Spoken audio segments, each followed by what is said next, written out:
नमस्कार दोस्तों, स्वागत है आप लोगों का आप लोगों के चहीते मनपसंद YouTube चैनल टेक चौपाल पर।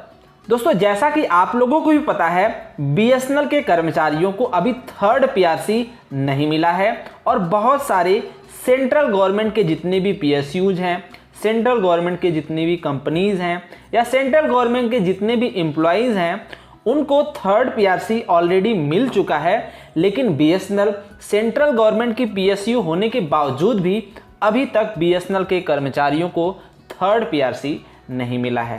तो उसी को लेकर के दोस्तों BSNL के कर्मचारी यूनियन BSNL EU के द्वारा कुछ अपडेट दिए गए हैं, उसी के बारे में हम लोग देखेंगे। और दोस्तों हम लोग ये भी जानेंगे कि कब मिलेगा BSNL के कर्मचारियों को थर्ड PRC। तो चलिए दोस्तों इस वीडियो को शुरू से शुरुआत करते हैं। दोस्तों वीडियो को स्टार्ट करने से पहले मैं आप लोगों से रिक्वेस्ट करना चाहूँगा कि अगर आप BSNL की लेटेस्ट खबरें सबसे पहले पाना चाहते हैं तो प्लीज़ मेरे चैनल को ज़रूर सब्सक्राइब कर लीजिए और नोटिफिकेशन पाने के लिए बेल आइकन को ज़रूर प्रेस करिएगा। जैसा कि दोस्तों आप देख सकते हैं कि इस समय हम हैं BSNL कर्मचारी यूनियन BSNL EU के ऑफिशियल साइट पे। और दोस्तों यहाँ आने के बाद आप दोस्तों क्लियरली देख सकते हैं कि 10 जुलाई 2021 का ये अपडेट है कि तीसरा वेतन संशोधन तथ्य और झूठ थर्ड PRC के बारे में यहाँ पे दोस्तों बोला गया है। जैसा कि आप यहाँ पे देख सकते हैं कि BSNL EU के द्वारा ये बोला जा रहा है कि कुछ शरारती लोग लगातार झूठ फैला रहे हैं कि तीसरा वेतन संशोधन केवल BSNL EU के कारण नहीं सुलझा।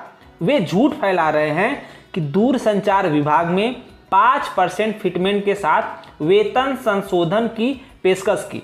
ऐसा दोस्तों बोला जा रहा है कि कुछ लोग ये झूठ फैला रहे हैं कि 5% फिटमेंट के साथ थर्ड PRC नहीं लगा, सिर्फ और सिर्फ BSNL EU के साथ, जो कि BSNL दूरसंचार विभाग ने 5% फिटमेंट दे रहा था लेकिन BSNL EU ने नहीं लिया। ऐसा कुछ लोग झूठ फैला रहे हैं, लेकिन कामपी अभिमन्यु GS BSNL EU ने इसे खारिज कर दिया।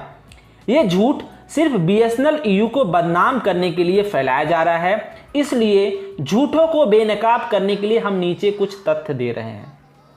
जैसा कि BSNL EU के द्वारा ये बोला जा रहा है कि कुछ लोग ये झूठ फैला रहे हैं कि BSNL मैनेजमेंट के द्वारा 5% का फिटमेंट के साथ थर्ड PRC दिया जा रहा था, लेकिन BSNL EU के जो सेक्रेटरी हैं अभिमन्यु जी, उनके कारण ये नहीं लिया गया। तो ये सरासर झूठ है। हम उसके बारे में कुछ तथ्य नीचे दे रहे हैं, आप इसे देख सकते हैं।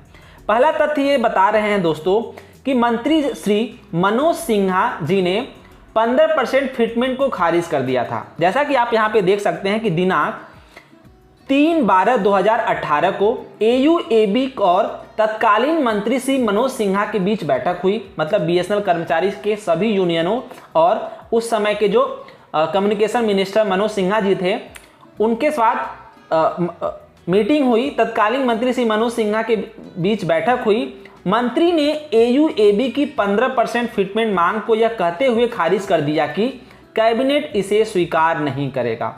मतलब मनोज सिन्हा जी ने 3 दिसंबर 2018 को ये कहते हुए उसे खारिज कर दिया कि कैबिनेट इसे मंजूरी नहीं देगी 15% फिटमेंट के साथ। उन्होंने सुझाव दिया कि AUAB, DOT और BSNL प्रबंधन को कम फिटमेंट के लिए एक समझौता करना चाहिए। तब मंत्री जी ने बोला कि 15% पे तो हम नहीं मानेंगे, कैबिनेट भी नहीं मानेगा, तो कम फिटमेंट पे आप BSNL के साथ समझौता कर सकते हैं। ये पहला तथ्य था। फिर अगली जो मीटिंग होती है, श्री अंशु प्रकाश अपर सचिव के साथ मीटिंग होती है सभी BSNL के कर्मचारी यूनियन की कि अपना 5% प्रस्ताव वापस लेते हैं। 30 जनवरी 2019 को सभी BSNL के सभी कर्मचारी यूनियन और श्री अंशु प्रकाश तत्कालीन अपर सचिव DOT की जो सचिव हैं उनके साथ एक मीटिंग होती है, एक बैठक हुई। श्री अंशु प्रकाश जी ने AUAB नेताओं से 5% फिटमेंट स्वीकार करने का अनुरोध किया। मतलब कि जो DOT के उस समय के सचिव थे, उन्होंने BSNL के सभी कर्मचारी यूनियन को ऐसा बोला कि 5% फिटमेंट लेकर के आप थर्ड PRC ले सकते हैं, ऐसा उन्होंने अनुरोध किया डॉट ने BSNL कर्मचारियों को। लेकिन AUAB के नेताओं ने सर्वसम्मति से इस प्रस्ताव को स्वीकार करने का निर्णय लिया। यहाँ पे आप क्लियरली देख सकते हैं कि उस समय सभी कर्मचारी यूनियनों ने क्या किया कि 5% फिटमेंट के साथ नेताओं ने सर्वसम्मति से इस प्रस्ताव को स्वीकार करने का निर्णय लिया। लेकिन अगले ही दिन श्री अंशु प्रकाश ने बाजी मार ली और अपना 5% प्रस्ताव वापस ले लिया। जैसा कि दोस्तों आप यहाँ पे क्लियरली देख सकते हैं कि 30 जनवरी 2019 को बीएसएनएल के सभी कर्मचारी यूनियन और डिपार्टमेंट ऑफ टेलीकम्युनिकेशन के सचिव अंशु प्रकाश जी के साथ मीटिंग हुई और अंशु प्रकाश जी ने बीएसएनएल के सभी कर्मचारियों यूनियन को कहा कि 5% का आप फिटमेंट ले लो और थर्ड पीआरसी स्वीकार कर लो। तो उस समय तो सभी कर्मचारी यूनियन ने मिलके 5% फिटमेंट को स्वीकार कर लिया। लेकिन अगले ही दिन अंशु प्रकाश जी ने उसे क्या कहा कि नहीं 5% पे हम नहीं मानेंगे। उन्होंने बाजी पलट दी, जैसा कि आप यहाँ पे क्लियरली देख सकते हैं। फिर अगला दोस्तों आप देख सकते हैं 18 फरवरी 2019 को AUAB ने 18 फरवरी मतलब सभी बीएसएनएल के सभी कर्मचारी यूनियन ने 18 फरवरी 2019 से 3 दिन की हड़ताल के लिए नोटिस जारी कर दी। 3 दिन की हड़ताल के लिए उन्होंने नोटिस जारी कर दी। तब 13 फरवरी 2019 को उस समय के जो बीएसएनएल के सीएमडी थे श्री अनुपम श्रीवास्तव जी ने तत्कालीन सीएमडी बीएसएनएल ने AUAB नेताओं से मुलाकात की और निम्नलिखित प्रस्ताव दिया। मतलब कि दोस्तों 18 फरवरी को जब सभी कर्मचारी यूनियन ने कहा कि हम 3 दिन की हड़ताल पे जाएंगे, तो 13 फरवरी को उस समय के सीएमडी बीएसएनएल के सीएमडी अनुपम श्रीवास्तव जी ने सभी कर्मचारी यूनियन को बोला और उन्होंने बुलाया और सभी नेताओं से मुलाकात की और उन्होंने कुछ कहा। उन्होंने क्या कहा कि AUAB को हड़ताल का नोटिस वापस ले लेना चाहिए। अनुपम श्रीवास्तव जी ने उस समय कहा कि जो सभी बीएसएनएल के कर्मचारी यूनियन हड़ताल पे जाना चाहते हैं उसको वापस ले लो। और दूसरा, हड़ताल वापस लेने के बाद माननीय मंत्री 5% फिटमेंट के साथ वेतन संशोधन को निपटाने का प्रयास करेंगे। उस समय अनुपम श्रीवास्तव जी ने कहा 13 फरवरी 2019 को कि आप जो हड़ताल करने जा रहे हो उसको वापस ले लो और हम कोशिश करेंगे कि मंत्री जी से बात करेंगे कि माननीय मंत्री जी 5% फिटमेंट के साथ वेतन संशोधन को निपटाने का प्रयास करेंगे। मतलब 5% के साथ थर्ड पीआरसी आ जाए, ऐसा उन्होंने उस समय बोला था 13 फरवरी 2019 को। उसके बाद दोस्तों आप यहाँ पे देख सकते हैं कि AUAB नेताओं ने इस प्रस्ताव को स्वीकार किया। मतलब सभी कर्मचारी यूनियन ने फिर से बीएसएनएल के सीएमडी अनुपम श्रीवास्तव जी जो उस समय थे उनकी बातों को मान लिया कि चलो ठीक है हम हड़ताल वापस लेते हैं, लेकिन 5% पे आप बीएसएनएल कर्मचारी 5% फिटमेंट के साथ बीएसएनएल कर्मचारी यूनियन के बीएसएनएल के कर्मचारियों का आप वेतन संशोधन कर दीजिए। उस समय आप यहाँ पे देख सकते हैं कि AUAB नेताओं ने इस प्रस्ताव को स्वीकार किया। हालांकि उन्होंने जोर देकर कहा कि दूरसंचार विभाग को यह प्रस्ताव लिखित में देना चाहिए। उस समय सभी कर्मचारी यूनियन ने उसको मान लिया, लेकिन उन्होंने ये कहा कि आप जो ये चीज़ बोल रहे हो कि आप हड़ताल वापस लो, तो उसको आप लिखित में दे दो कि आप हड़ताल वापस लो, हम 5% पे आपको मंत्री जी से बात करेंगे फिटमेंट दिलाने के लिए थर्ड पीआरसी। ये लिखित में मांगने की सभी नेताओं ने कोशिश की, लेकिन दूरसंचार विभाग लिखित में कुछ देने के लिए तैयार नहीं था। लेकिन डीओटी उस समय लिखित में ये देने के लिए तैयार नहीं था कि आप हड़ताल वापस लो, हम 5% फिटमेंट के साथ आपको थर्ड पीआरसी देंगे। ऐसा तो हड़ताल हटाने के लिए उन्होंने बोला था, लेकिन ये लिखित में उन्होंने नहीं दिया। फिर आप दोस्तों यहाँ पे आप देखेंगे, यहाँ पे क्लियरली लिखा है, अतः सभी महासचिवों ने सर्वसम्मति से हड़ताल पर जाने का निर्णय लिया। इसलिए उन्होंने हड़ताल कैंसिल नहीं किया और हड़ताल पे वो चले गए। तो यहाँ पे दोस्तों आप देख सकते हैं कि BSNL EU, NFT, SNEA, AI, BSNL EA और AIGETO ये सभी बीएसएनएल के कर्मचारी यूनियन हैं कि महासचिवों ने उपयुक्त सभी बैठक में भाग लिया। मतलब ऊपर का जो भी कार्रवाई हुई उसमें सभी लोगों ने भाग लिया।